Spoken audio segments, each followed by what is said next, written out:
Good dog.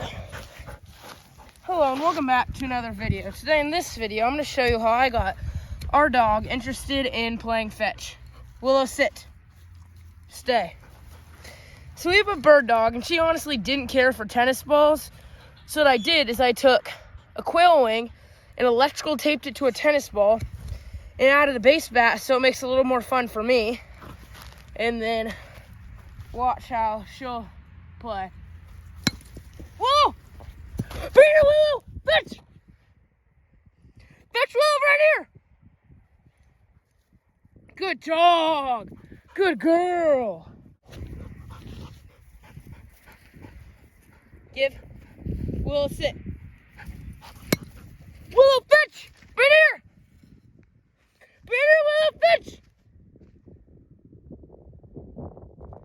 She lost it, but she'll find it.